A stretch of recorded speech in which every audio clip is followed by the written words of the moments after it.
guys, I am back and we have a great guest on the line. His name is Marvin Williams. He is the author of a book called Secondary Break, an NBA dad's story. You've probably seen this son. His last team that he was on was the Milwaukee Bucks. And we're going to be talking to him about his story, his life, because it's a really inspirational book. And I think that it shows you that you can accomplish anything if you put your mind to it. That's the type of story we love here. Welcome. Welcome. How are you doing today? Hey, I'm doing great. Thank you again for having me on here. Thank you. Well, I am so glad you are on here. You know, I love good stories, and it sounds like you've had a pretty interesting life, and you've gotten to a point in your life where you've been able to be very successful with yourself. So tell me a little bit about yourself. Well, I came from a little town. I was born in Brooklyn, New York. I lived there till I was about 13. I come from a kind of a dysfunctional family. My mom and dad, as I talk about in the book, were alcoholics and pretty abusive during the time we were growing up as kids. I lived in New York till I was about 13. I started picking up the game of basketball through some friends there, and I ended up using basketball to open up a lot of doors for me in my life. You know, that was a very popular thing, especially in Brooklyn and the Bronx and everything, because I used to go up there. I was born and raised around Connecticut, so we would go down there all the time, and there's basketball courts everywhere. It is so cool to see. Yeah, I loved it. That was the perfect. I grew up in the mid '60s, so it was wonderful. The kids, as a kid, you could run around New York. You didn't have to worry about too many safety issues or anything like that. And as long as you were back home before it got dark, so it was great. It was great. Yeah, when those street lights came on, you had to be home. Oh yeah, you had to be in. You had to be in. So basketball really did do a lot for you. What did it do for you, not only physically, but mentally too? Well, I love the game of basketball because once my friends started teaching me how to play and I got a better understanding of it, when I had my mom and dad be at home arguing and carrying on and fighting, I would take my ball and go down to the local courts and play and get my mind off of that. And it was kind of a way of like getting away and being in your own little world. And then, during that time they had Dr. J. So I always imagine myself doing Dr. J moves and all that stuff out there on the court. And I would spend 2-3 hours out there by myself at a time, enjoying myself, just, not being as stressed as I would have been as a kid had I been in the house and watched them carry on like they did. You know, stress has a really negative impact on our bodies. And I didn't realize how bad it had on my body until I got older. So that probably did you a lot of good then. Yeah, it was very therapeutic for me. Like I said, it took me away from a lot of the stress. And even as I got to be older, when I have relationship problems or life problems, I just hide away in the gym. I go in the gym, play ball for hours and get that off my mind. I come back refreshed and ready to deal with the issues of life again. So you're any good at it? Because I'm not. I was very good at it. That's what they tell me. I was very good at it. Yeah, I was very good at it. But I think I enjoyed it more than just I wanted to be good from the financial part of it so that I could help my mom. That's why basketball led me to joining the military. Like I talk about in my book, I joined the military because my friend of mine told me, hey man, you can play basketball in the Navy and get paid. So I joined the military and played. And that's exactly what I ended up doing. Spent 4 years traveling, representing the Navy. I was on the Navy ship team. Then they took me off the ship. I played with David Robinson when he was a freshman on what they call the all-Navy team. So they took basically the best Navy players from all over, brought them into San Francisco and tried out. And then the best players represented the Navy. Is that why they called David Robinson the Admiral? The Admiral, yes. Yeah. All right. See, yeah. I know some things about it. I'm not completely... Now, you said, I believe I read somewhere that you did a pickup game with Michael Jordan. How was that? Yeah, I grew up with him. I knew Mike since I was probably about 13 or 14 years old. When I moved from North Carolina, from New York, I ended up going to the local playgrounds playing. And then I met his brother. His brother had came down to visit their grandmother. Their grandmother lived in our little town called Wallace, North Carolina. So every weekend, Larry and Mike would come down and go to church with their grandma. And so then I got to play with Larry, and then Mike started getting more involved in basketball, and then he started coming around. And at the beginning, he was okay, but I think his sophomore year, when he went to that 5-star camp, he grew. He was like 5'11" when I ran into him, but then he grew to be 6'1", 6'2", and could just jump out the gym. And so my high school was a small high school. we was what they call a class 3A. Michael Jordan's schools are class 4A. And so we would always play them twice a year. So like the country boys going to play the city boys. And so our high school scheduled that twice a year to play against them. And then my buddy, Kenny Gaddison, who was in Wilmington as well. And those guys, I played against those guys twice a year. Oh, that sounds so fun. I mean, just to be, I mean, even though you got to play with them beforehand, you still got to play with a legend. Yeah, and it doesn't matter being. I felt blessed to be at the right place at the right time because I saw the whole growth process with all those guys. Him and Kenny, we were just guys playing basketball and enjoying each other's company. Then Kenny went on to spend 16 years playing in the NBA. Mike went on to play all his years in the NBA. So it was great just being a part of that. I would like to ask you kind of before we go more into your story, when I grew up, basketball was a different sport than I think it is today. How has it changed over the years? Because I mean, I see some things that have changed, but it may not have changed that much. What's your perception of that? I think more so now it's about potential versus actual being able to have the ability to play. So when Mike was coming up at Carolina, you had to legitimately be able to play. Now you got the YouTube videos and all that stuff out there, and these guys are getting hyped up. And so I think now it's more about potential more so than it is actually ability to play. They're looking at you how good you could be versus how good back when we was growing up, how good you had to be. And I'm sure people that have a higher, that are taller would obviously get chosen just because they could just stay around the net and just dunk it, So, yeah, but you got those guys. The game has changed so much because, I mean, now you got point guards that are 6'6". The guy was basically 6'6" to play. Where it used to be a point guard could be 5'7" or 5'3" and do very well. So yeah, the game has changed a lot. And so with that being said, I think the height and the ability these athletes got now versus the ability that when I was coming up, you really had to work at the game to get good at it. But there's something special like around that NBA final where like Michael Jordan at the buzzer won the NBA championship being fouled. Yeah. And almost a 3-pointer. I mean, that was just special. He had heart. That guy had just good things. Yeah. He had a lot of heart. I love watching him when he was unfortunately when he was sick against Utah, but he had heart. He just kept playing and he did his job. I was really impressed with that. That's really important in all sports, I think. We have to have the heart. I mean, you can always be in it for the money. Don't get me wrong. That's important too. Yeah. But to be special, I think you have to have heart. Yeah. Because you put yourself into it. And when you put yourself into it, people see it, people feel it. And I think that helps you probably more than sometimes skill. I think so. And I think that's why so many people have made it at Tom Brady. Tom Brady loves the game. That's really what it's about for him. I think the money aspect been gone a long time ago for him. I think he legitimately just loved playing football.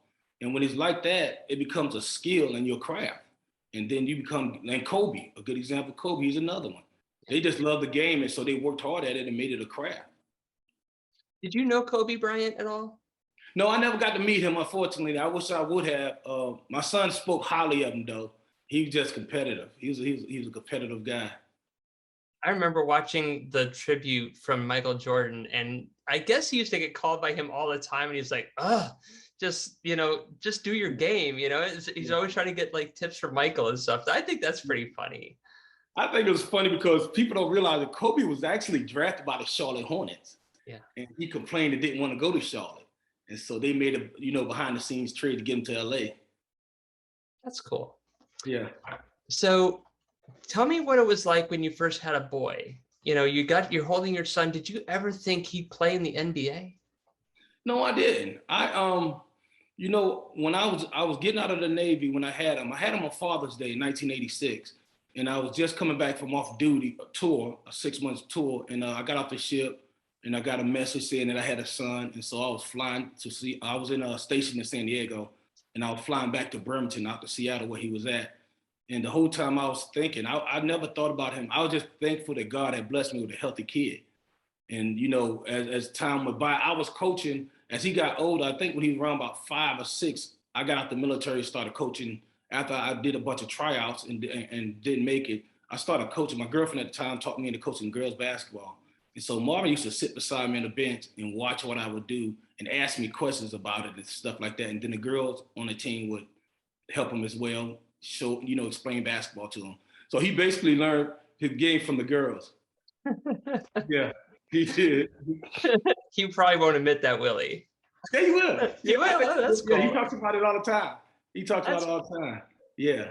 So, I coached him. I started coaching when he got older, maybe about 10.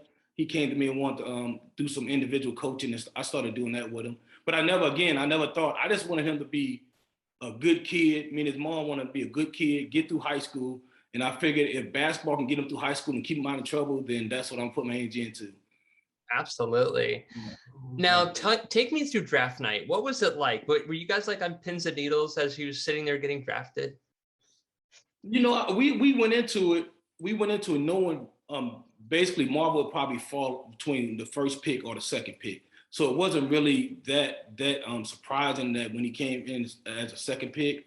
So we was excited. I think I really was excited for his future, because then, as a parent, you always want your kid never to have to worry about your kid. And so I knew once he got into the league, he was going to do what he's supposed to do, and he'd be financially set. So that'll be one kid less we have to worry about. Yeah. It still must have been so cool to know that your upbringing, just going down to local courts in Brooklyn, playing, helped him get to the NBA status, because you were able to train him and teach him to be where he got to. I mean, that's got to feel, very accomplishing.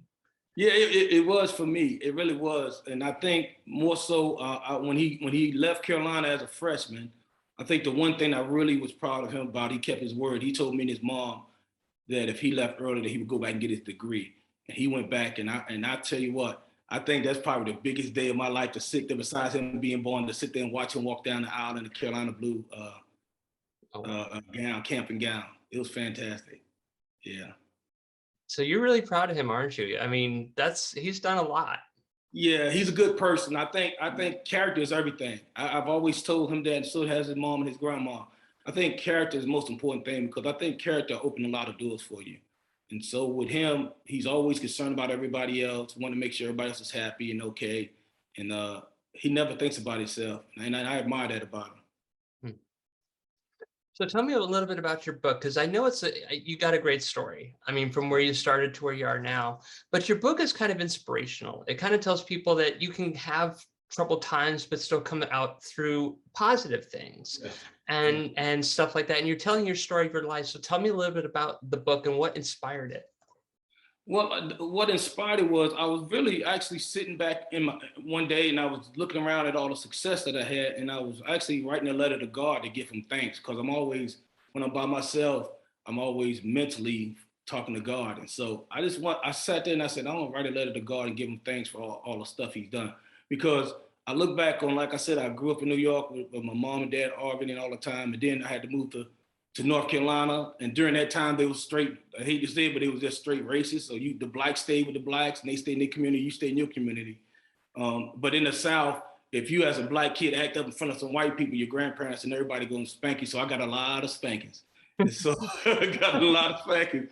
And then they were, you was free labor, because, back then they had tobacco fields. And so they would stick us all out there in tobacco field. You start at 5 o'clock in the morning, and you can get done at 6 or 7 at night. And that's what you did every day. And during the process of a day, if the owner felt nice, he wanted to give you some lunch, he'd bring you a soda and what we call nab. So there's some sodas and a cracker for the day. And so we do that all summer long, from probably June to July to late August, cropping tobacco, put tobacco in the barn. And you didn't get paid. Your parents got paid, and you never saw none of the money. So I did that till I was about 17, 18 years old. Wow. And anybody that lives in the South knows that July and August are brutal. Brutal. It's the worst. It's the worst. It was just, and so I was giving God thanks for taking me through all that stuff. I did that. I was in Seattle. I got a chance to go back to college and play ball. After I got out the Navy, and I had Marvin, and then I ran into some issues with the police officers, and God bless me. The situation, they thought I was drunk driving, and I wasn't. But rather than them admit that they was wrong, they ended up beating me up, locking me up, and then I sued them, and then they paid me the lawsuit, but they still wouldn't admit that they were wrong. So God took me through all that, and then he kept me positive, and I kept moving forward and trying to do everything as a father to take care of my son and make sure he had a bright future. And it led me to where I'm at now. Well, I'll tell you, there have been some times in my life where I went through things and I didn't quite understand why I went through them at the time. And it's like, why am I doing this? Why am I going through this? And then it all makes sense later as I get put into a different situation. Those situations built me up to be ready for where I am now. So Absolutely. yeah, sometimes you got to go through the tough to get to the good, because I truly believe that too much of good is not good and too much of bad is not good. We need a balance in life. Right. So Yeah. I think that we should honestly embrace those tough times as much as we embrace the good times. Yeah, I agree with you because I've always believed, like I told my son, when you go through tough times, just as God molding you and shaping you to be for something, you don't see it. We as humans have a tendency to see what the here and the now. We don't think about what God has already saw in the future that he needs us to do or be a part of. And so he has to shape us and mold us and sometimes take us out of our comfort zone to get us prepared for what he needs us to do in the future. I think it also humbles us a little bit, and it Right. also makes us appreciate what we have. Right, right. Definitely, that's definitely true. I totally agree with that. Yeah. So, what type of advice would you give to somebody that's going through some tough stuff? Well, I mean, knowing what you've been through and the things that you've experienced, what advice would you give to people? I mean, my advice is, I mean, tough times, in my opinion, don't last forever. That's the first thing. I would tell people to stay grounded in God, for one, and believe in him and believe in yourself. If you got a dream that you want to achieve, or it's somewhere in life you want to go, or something if you want to get out your situation, continue to work hard, and every day think about, keep your goals in mind, and move, even if it's little steps, take little steps to make each day better than yesterday. And that eventually gets you, because I mean, the journey of 1,000 miles begin with one step. That's true. That is No? true. You got to Yeah. take that first step to get there. Yeah. And I Yeah. know, probably because of what we already know about your son and you, that he probably came to you one day and said, Dad, I want to be in the NBA, and I'm going to be in the NBA. And, I've heard other parents hear stuff like that from their kids, like, I'm going to be a world-class lawyer. I'm going to be president. I'm going to be this. And sometimes the stuff that comes out of the parent's mouth isn't necessarily positive. It's like, that's great, but it may never happen. So think of something else in return. What else could you possibly do? So how did you approach that from your son? And what advice would you give to other parents? Because it is a possibility if they want it bad enough. I'll tell you, it's great. It's funny you brought that up because I'll tell you a great story real quick. So my son was in probably, I think, first grade or second grade, and they was having that day they had the teacher told him, hey, go home. Here's your assignment. Go home. Write down what you want to become when you get older, and bring it to the class, and then stand in front of the class and tell them. So my son told the teacher he wanted to be an NBA player, and so the teacher said, no, pick something else because that's not possible. So then he comes back home crying to me and his mom. So we went up, talked to the teacher. He said, hey, if this is what he thinks he can do, let him do it. And so he ended up being an NBA player. And the teacher that told him that, she got in the newspaper, the local newspaper, and apologized to him. And his mom ended up living down the hill near the same property where the teacher retired at. Wow. Yeah. See, and teachers should be the ones to encourage us. Yeah. Because they're the ones that prepare us for our future. Right. They don't know what we have in store. And Right. even if he didn't make the NBA, he could at least get a scholarship for school, for college out of it. So I mean, there are positives that can come from things. Yeah. I always say aim high, and if you come up short, you're still gonna be all right. Yeah. It's better than aiming low and then go lower. Right. Yeah. So I think that when it comes to success, we all have a different version of success. Some people think that you have to have money. Some people say you have to establish a name. Some people, like me, believe it's just the people that we have in our lives and the experiences that we have can make us rich. What's your idea of success? My idea of success is doing good for others, and you look around and you feel good because that person you've helped and it enriched their lives.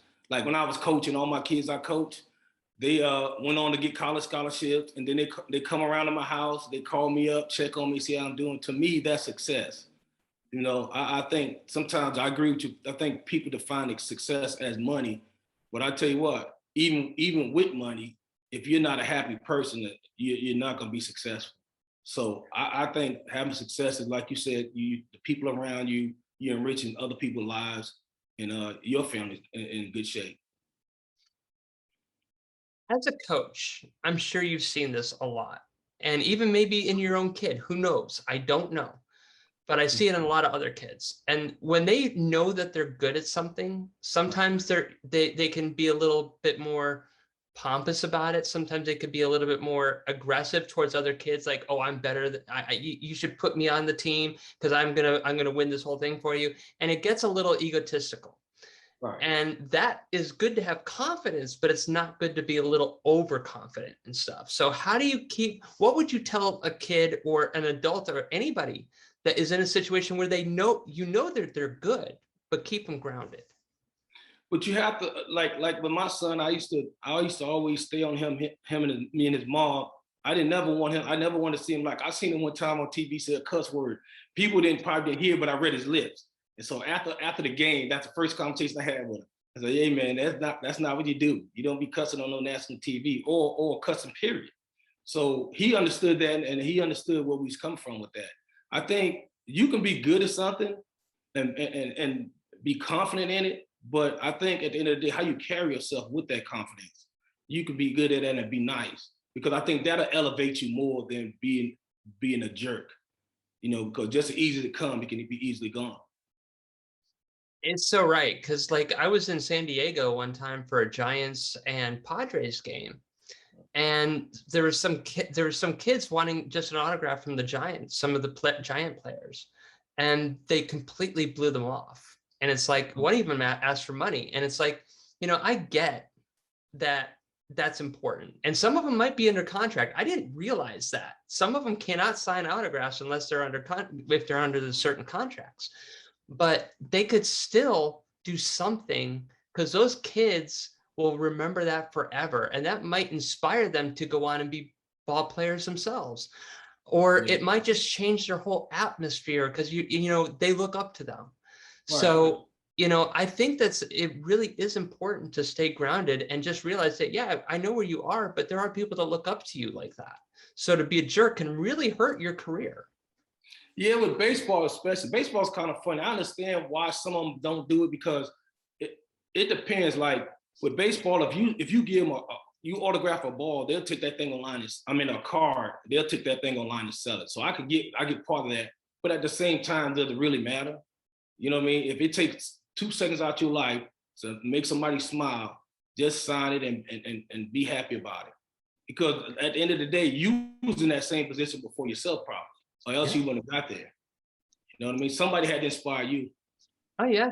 And honestly, I cannot see any of the ball players in any sport today not sitting outside or sitting on the sidelines waiting for their favorite player to walk by and asking them for a autograph. I can't see it happening. So it's just the roles are reversed. And the next kid will probably be the same thing.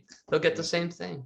Yeah, I think I've always believe to be nice to people, no matter how you feel. And me and Marv have this conversation throughout his whole career.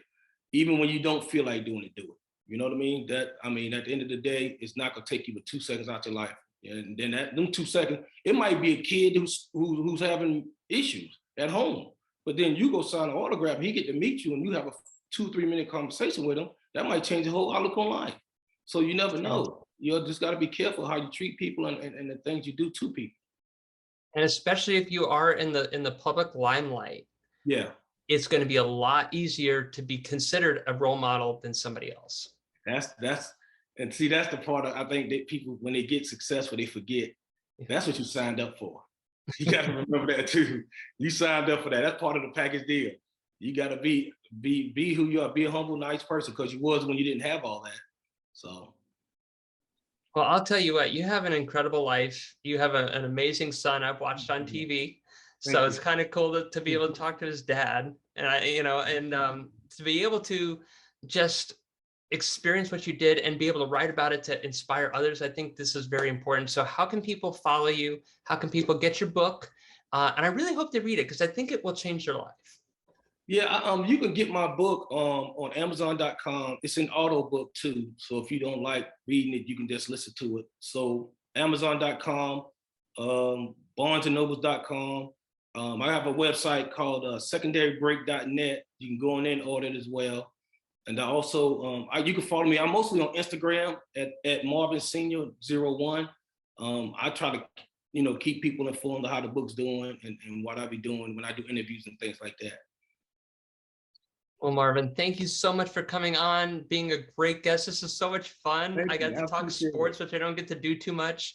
And just getting to learn a little bit about you and your son that I've watched on TV for years. So thank you. This has been great. And I really hope people will check out your book. I thank you for it. I appreciate it. Thank you so much. Anytime. And guys, I have to pay bills. We got to be back in about 2 minutes. Don't go anywhere. Don't get antsy. And we'll be back to close out the show. Like, OMG, you were on TV and junk.